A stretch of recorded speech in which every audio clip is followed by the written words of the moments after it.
El Señor esté con ustedes. Y con tu espíritu. Del Santo Evangelio según San Mateo.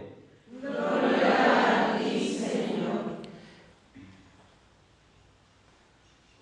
Un sábado atravesaba Jesús por los sembrados. Los discípulos que iban con él tenían hambre y se pusieron a arrancar espigas y a comerse los granos. Cuando los fariseos los vieron, le dijeron a Jesús: tus discípulos están haciendo algo que no está permitido hacer en sábado. Él les contestó: ¿no han leído ustedes lo que hizo David una vez que sintieron hambre él y sus compañeros?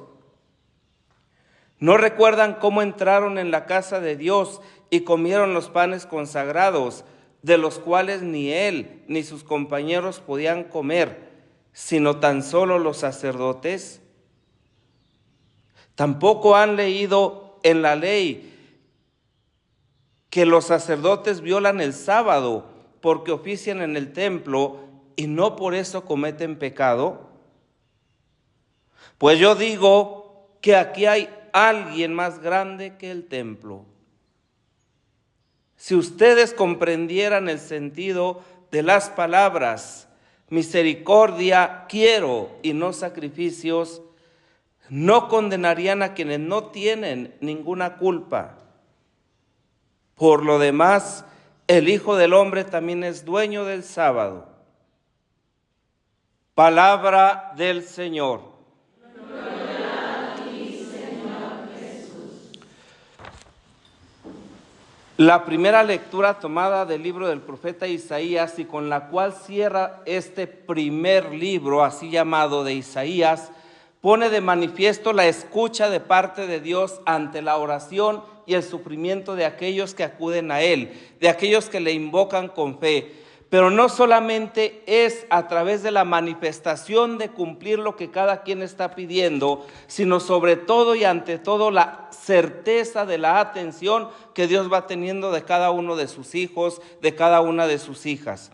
Muchas de las veces en nuestra experiencia espiritual, en nuestra experiencia de relación con Dios, en nuestra vida de oración, en nuestra vida de comunión con Él, en nuestra vida de comunión con los santos, pensamos que Dios no nos escucha. Pensamos que Dios no se ha olvidado de nosotros, y esto tanto lo piensa la gente que lleva una vida común y normal, en la cual tiene que enfrentarse todos los días con una serie de vicisitudes, como los que estamos más dedicados a la alabanza y a la gloria de Dios.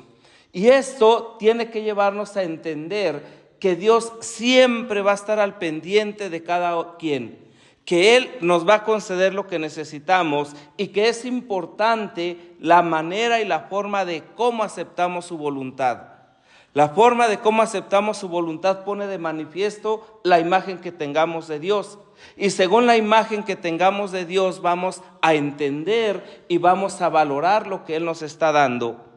Es fácil intentar encerrar a Dios en un conjunto de reglas y normas religiosas prácticas que nos pongan en paz la conciencia aquí en la tierra y nos aseguren la vida eterna y el más allá. Y a veces pensamos que siempre el Señor nos tiene que escuchar y que siempre el Señor nos tiene que conceder lo que le pedimos. Y que a cambio de eso nosotros precisamente vamos a tratar de ser fieles a su plan, a su proyecto. Como si nosotros pudiéramos comprar la atención de Dios. Como si nosotros pudiéramos comprar la amistad, el amor, el cariño, la compasión, la misericordia de Dios. Como si nosotros pudiéramos lucrar con Él. Cuando no entendemos que somos sus hijos. Cuando no entendemos que verdaderamente el único sentido de Dios es la humanidad. Y una humanidad salvada, por cierto. Entonces el encerrarnos en un tipo de normas, de reglas, nos va reduciendo cada vez más a un espiritualismo que nos va alejando de Dios. Esto es muy fácil porque nos da seguridades, nos ofrece un criterio de juicio inmediato entre lo que según nosotros es justo o es injusto, ¿sí? Facilita también, por tanto, la aproximación a los otros que pueden ser etiquetados como buenos o como malos, como cumplidores o como rebeldes. Y entonces, ¿verdad?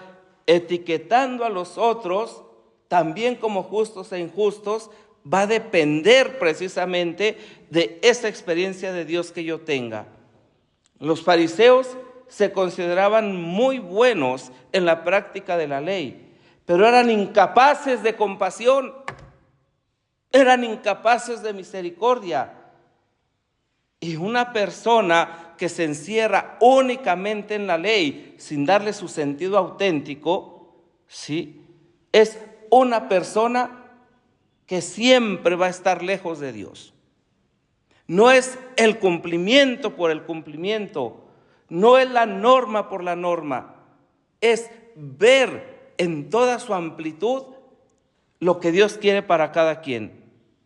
Como en tiempos de Jesús, se trata de una operación que tiene mucho éxito hoy también, en una época en la que tanta necesidad tenemos de puntos de referencia. Y podemos cometer el error y el pecado, sí, de etiquetar al otro, a la otra, de buenos, de buenas, de malos, de malas, de justos, de injustos. Y entonces, dependiendo quién esté en el gobierno, en el servicio de abadesa o de guardián o de superior, ¿verdad? Pues si esta es de las que piensan como yo, son buenas, son justas, son obedientes, pero si esta no es, pobre de ella. Y entonces nos vamos moviendo en esta dinámica que no nos va permitiendo ser libres y mucho menos agradar a Dios. Y esto precisamente es lo que sucede mientras Jesús va allá por los trigales.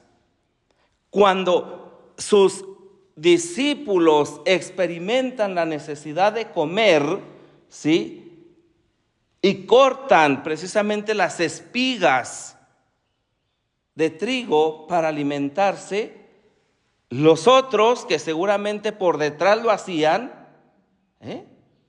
se rasgan las vestiduras.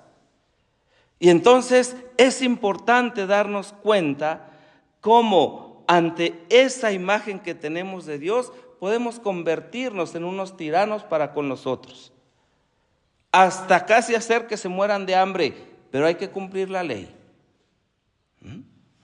Entonces Jesús recuerda a los fariseos de ayer y nos recuerda hoy a nosotros que Dios es misericordia y que todo lo que se le ha atribuido tiene los signos característicos de misericordia.